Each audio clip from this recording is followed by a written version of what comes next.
Hi, it's Hunter Allen again, and here to bring you just a little bit of a video about pelvic rotation and rock. So it is soon coming in the Leomo all users.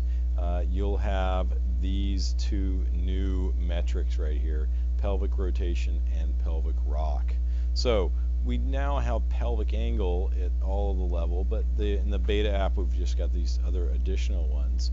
This is a great ride because it shows us a little bit about what's happening from a couple of different perspectives. So pelvic angle, let's look at that, measures how the pelvis is tilted, right? So 0 means it's parallel to the ground, and 90 means it's upright. So here we have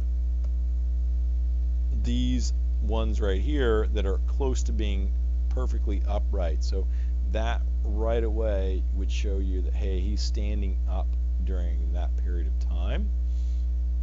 And so that's an interesting place to look at.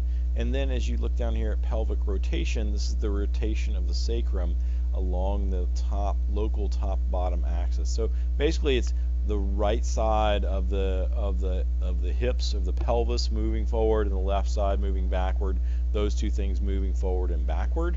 And then we have pelvic rock, which is really the up and down, right? So it's really the up and down of the hips that are moving on the bike. If you'll notice here, the rotation really increases when his pelvic angle goes down. Look at how this really, the pelvic angle goes down and his movement goes up. So what is that contributed to? He's getting lower on the saddle.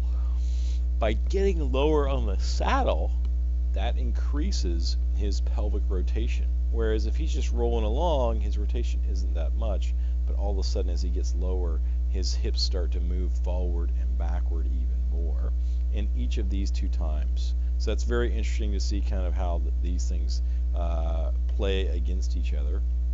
His pelvic rock, his hips really don't rock up and down very much at all. So they're very consistent all the way through. So I think that's really, it just goes to show how stable this rider's hips are. But again, this is, really highly correlated here. His pelvic angle, when that gets closer to 0, he gets flatter and flatter, more and more arrow, while his hips move more. So maybe, question, right, he shouldn't get that low. Maybe getting that low is causing excess movement and using excess energy, whereas if he held his hip angle at a little bit higher, right, a little bit bigger angle, right, so he's a little more straight on the bike, not quite so arrow, so to speak, then that hip angle is much more stable. Who knows? It's just a question and observation at this point. Thought I'd point it out to you. Hope you've enjoyed it. Thanks a lot. I'm Hunter Allen of Peaks Coaching Group.